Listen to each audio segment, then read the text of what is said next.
Hello kapatid, maligayang pagbabalik sa ating channel. Ang movieing ito ay base sa totoong kwento. Pagkatapos makapagtapos sa Emory University, iniwan ni Christopher McCandless ang kanyang mga ari-arian, ibinigay ang kanyang buong savings account sa charity, at sumakay sa Alaska upang manirahan sa gubat. Sa daan, nakatagpo si Christopher ng isang serye ng mga karakter na humubog sa kanyang buhay. Ang title ng movieing ito ay Into the Wild. Sit back, relax and enjoy.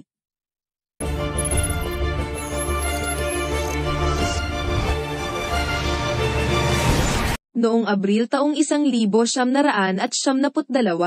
dumating si Christopher McCandless, Emil Hirsch, sa isang malayong lugar sa hilaga lamang ng Denali National Park and Preserve sa Alaska. Napansin ang pagiging hindi handa ni Chris.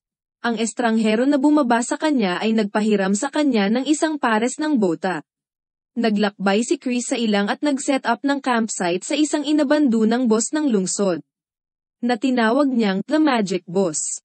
Sa una, si McCandless ay kontento na sa paghihiwalay, sa kagandahan ng kalikasan sa paligid niya, at sa kilig na mamuhay sa labas ng lupain.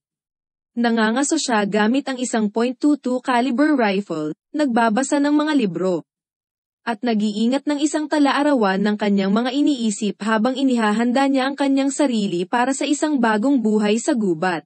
2 taon bago nito, noong Mayo taong 1970, nagtapos si McCandless na may matataas na karangalan mula sa Emory University. Di nagtagal, tinanggihan ni McCandless ang kanyang kumbensyonal na buhay sa pamamagitan ng pagsira sa lahat ng kanyang mga credit card at mga dokumento ng pagkakakilanlan. Ibinigay niya ang halos lahat ng kanyang naipon sa Oxfam at nagtatakda sa isang cross-country drive sa kanyang Datsun B210 upang maranasan ang buhay sa ilang.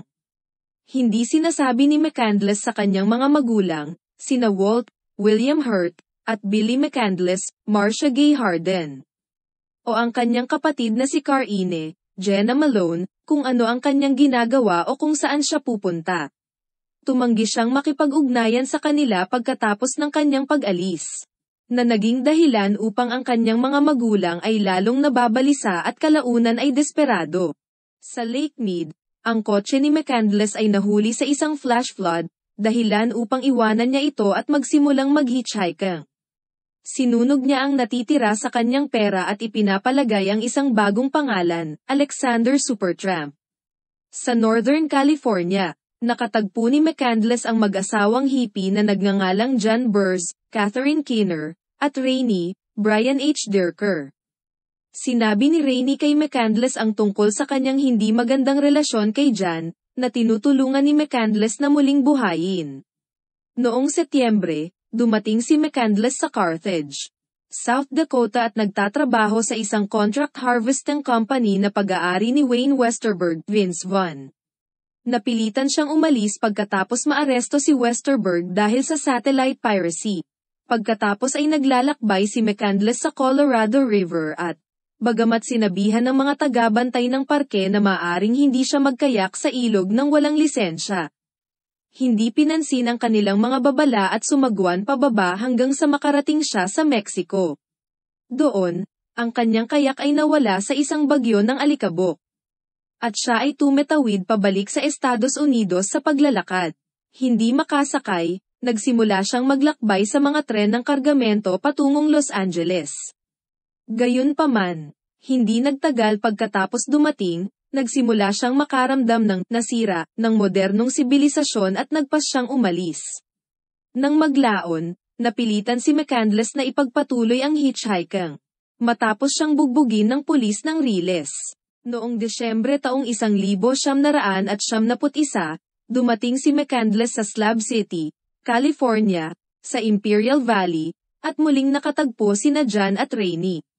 Doon, nakilala rin niya si Tracy Tatro, Kristen Stewart, isang teenager na babae na nagpapakita ng interes kay McCandless, ngunit tinanggihan niya ito dahil siya ay menor de edad.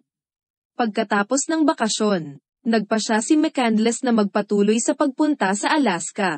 Makalipas ang 1 buwan, habang nagcamping malapit sa Salton City, California, nakatagpo ni McCandless si Ron Franz, Hal Holbrook. Isang retiradong lalaki na nagkwento ng pagkawala ng kanyang pamilya sa isang aksidente sa sasakyan habang naglilingkod siya sa United States Army. Siya ngayon ay sumasakop sa kanyang oras sa isang pagawaan bilang isang baguhang manggagawa sa Katad. Itinuro ni Franz kay McCandless ang craft ng leatherwork, na nagreresulta sa paggawa ng sinturon na nagdedetalye ng mga paglalakbay ni McCandless. Pagkatapos ng 2 buwang kasama ni Franz, nagpasya si McCandless na umalis patungong Alaska. Sa kabila ng nakakainis na Franz na ito, na naging malapit na kay McCandless. Sa isang pamamaalam, binigay ni Franz kay McCandless ang kanyang lumang gamit sa camping at paglalakbay. Kasama ang alok na ampunin siya bilang kanyang apo, ngunit sinabi lang sa kanya ni McCandless na dapat nilang talakayin ito pagkatapos niyang bumalik mula sa Alaska, tapos, aalis na siya. Makalipas ang 4 na buwan, sa inabando ng boss, mas naging mahirap ang buhay para kay McCandless, at nagsimula siyang gumawa ng mga mahihirap na desisyon. Habang nagsisimulang maubos ang kanyang mga supply, napagtanto niya na ang kalikasan ay malupit din at walang malasakit. Napagpasyahan ni McCandless na ang tunay na kaligayahan ay matatagpuan lamang kapag ibinahagi sa iba, at hinahangad niyang bumalik mula sa ligaw sa kanyang mga kaibigan at pamilya. Gayunpaman, nalaman niyang ang batis na kanyang natawid noong taglamig ay naging malapad, malalim, at marahas dahil sa pagtunaw ng nyebe, at hindi na siya makakatawid. Malungkot na bumalik siya sa boss. Sa isang desperadong pagkilos, si McCandless ay napilitang magtipon at kumain ng mga ugat at halaman.